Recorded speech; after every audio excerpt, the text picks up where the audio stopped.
ਜਿਹੜੇ ਅੱਜ ਕੱਲ ਬੰਦੇ ਆਪਣੇ ਆਪ ਨੂੰ ਫਰਾਉਡ ਸਮਝਦੇ ਨੇ ਨਾ, ਅੱਜ ਦੀ ਗੱਲ ਸਪੈਸ਼ਲ ਉਹਨਾਂ ਵਾਸਤੇ ਜੇ ਕਿ ਕਸਾਈ ਨੇ ਵੱਛਾ ਲੰਮੇ ਪਾਇਆ ਤੇ ਉਹਨੂੰ ਤਕਬੀਰ ਕਰਨ ਲੱਗਾ ਤੇ ਵੱਛਾ ਛੁੱਟ ਕੇ ਭੱਜ ਗਿਆ। ਕਾਫੀ ਦੇਰ ਨਸਣ ਭੱਜਣ ਤੋਂ ਬਾਅਦ ਕਸਾਈ ਜਦੋਂ ਵੱਛਾ ਵਾਪਸ ਲੈ ਕੇ ਆਇਆ ਨਾ ਤੇ ਕੋਲੋਂ ਇੱਕ ਬਜ਼ੁਰਗ ਗੁਜ਼ਰਦਾ ਸੀ ਪਿਆ। ਕਸਾਈ ਨੂੰ ਆਂਦਾ, ਪੁੱਤਰ ਇਹਨੂੰ ਪਾਣੀ ਡਾਲ, ਤਕਬੀਰ ਕਰਨ ਤੋਂ ਪਹਿਲਾਂ ਵੱਛਾ ਪਿਆਸਾ ਵੇ। ਕਸਾਈ ਆਂਦਾ, ਜਾ ਜਾ ਬਾਬਾ, ਤੈਨੂੰ ਕੀ ਪਤਾ ਵੇ। ਬਾਬੇ ਨੇ ਕਿਹਾ, ਪੁੱਤਰਾ ਵਕਤੀ ਤੌਰ ਤੇ ਛੁਰੀ ਤੇਰੇ ਕੋਲ ਹੈ, ਪਰ ਇੱਕ ਤਾਕਤ ਹੋਰ ਵੀ ਹੈ ਜਿਹੜੇ ਫੈਸਲੇ ਕਰ ਦਿੰਦੀ, ਅਦਲ ਤੇ ਇਨਸਾਫ ਕਰ ਦਿੰਦੀ ਹੈ। ਪਰ ਕਸਾਈ ਨੇ ਉਹਦੀ ਕੋਈ ਗੱਲ ਨਾ ਸੁਣੀ। ਉਹਨੇ ਚਲੋ ਜਿਹੜਾ ਉਹਦੇ ਨਾਲ ਇੱਕ ਬੰਦਾ ਸੀ ਕਸਾਈ ਦੇ, ਦੋਵਾਂ ਨੇ ਦੌੜਾ ਜਲਦੀ ਨਾਲ ਰੱਸਾ ਪਾਇਆ, ਵੱਛੇ ਨੂੰ ਢਾ ਲਿਆ। ਜਦੋਂ ਵੱਛੇ ਨੂੰ ਢਾ ਲਿਆ, ਤਕਬੀਰ ਕਰਨ ਲੱਗਾ ਤੇ ਵੱਛੇ ਲੱਤ ਮਾਰੀ। ਜਿਹੜਾ ਕਸਾਈ ਦੇ ਨਾਲ ਬੰਦਾ ਸੀ ਉਹਦੇ ਸੀਨੇ 'ਚ ਲੱਤ ਵੱਜੀ, ਬੰਦਾ ਡਿੱਗਿਆ, ਬੰਦਾ ਮਰ ਗਿਆ। ਕਸਾਈ ਦੇ ਉੱਤੇ 302 ਲੱਗ ਗਈ।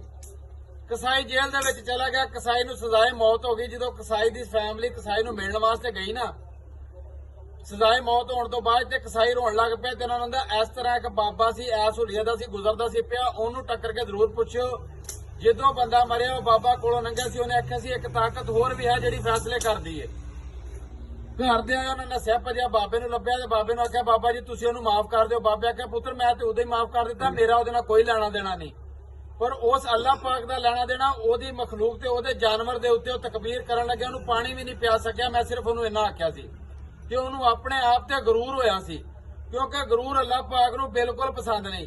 ਜਿਹੜੇ ਬੰਦੇ ਅੱਜ ਕੱਲ ਮਾੜੇ ਮੋਟੇ ਦੋ ਆਨੇ ਜਾਂ ਛਿੱਲੜ ਆ ਗਏ ਨੇ ਜਾਂ ਗੱਡੀ ਛੱਡੀ ਲਾ ਲਈ ਤੇ ਆਪਣੇ ਆਪ ਨੂੰ ਫਰਾਉਡ ਸਮਝਦੇ ਨੇ, ਮੈਂ ਉਹਨਾਂ ਨੂੰ ਕਹਿਣਾ ਚਾਹਨਾ ਕਿ ਤੁਸੀਂ ਜਿਨ੍ਹਾਂ ਦੀਆਂ ਕਮਾਈਆਂ ਤੇ ਮਾਣ ਕਰਦੇ ਜਾਂ ਪੁੱਤਰਾਂ ਦੇ ਜਾਂ ਭਰਾਵਾਂ ਤੇ, ਹੋ ਸਕਦਾ ਇਹੀ ਕੱਲ ਨੂੰ ਤੁਹਾਡੇ ਤੇ ਪੁੱਠੀ ਪੈ ਜਾਵੇ। ਫੇਰ ਇਸ ਤੋਂ ਕਰਕੇ ਅਗਰ ਅੱਲਾਹ ਪਾਕ ਨੇ ਵਕਤੀ ਤੌਰ ਤੇ ਤਾਕਤ ਦਿੱਤੀ ਜਾਂ ਪੈਸਾ ਦਿੱਤਾ ਤੇ ਉਹਨੂੰ ਜਾਣ ਕੇ ਖਾਓ, ਸਾਦਾ ਹੋ ਕੇ ਖਾਓ, ਬਲਕਿ ਜ਼ਿਆਦਾ ਮਿਟ ਜਾਓ।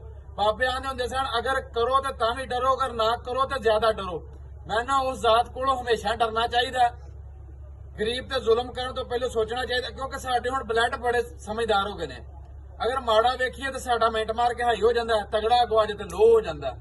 ਇਸ ਤਰ੍ਹਾਂ ਕਰਕੇ ਮਾੜਿਆਂ ਦੇ ਉੱਤੇ ਵੀ ਲੋ ਰੱਖਿਆ ਕਰੋ, ਕਿਉਂਕਿ ਉੱਤੇ ਵੀ ਇੱਕ ਤਾਕਤ ਹੈ। ਜਿਸ ਦਿਨ ਉਹਨੇ ਫੈਸਲੇ ਕਰਨੇ ਨਾ, ਉਹਨੇ ਡਾਂਗਾ ਨਾਲ ਕੋਈ ਨਹੀਂ ਮਾਰਨਾ। ਮਾਤੀ ਇਸ ਤਰ੍ਹਾਂ ਦੀ ਪਾਣੀ ਕਿ ਖਾਨਦਾਨਾਂ ਦੇ ਖਾਨਦਾਨ ਉੱਜੜ ਜਾਂਦੇ ਨੇ। ਬਾਕੀ ਮੇਰੀ ਦੁਆ ਹੈ ਅੱਲਾਹ ਪਾਕ ਸਭ ਨੂੰ ਸਲਾਮਤ ਰੱਖੇ, ਹਮੇਸ਼ਾ ਖੁਸ਼ ਰਹੋ, ਹੱਸਦੇ ਰਹੋ ਤੇ ਵਸਦੇ ਰਹੋ।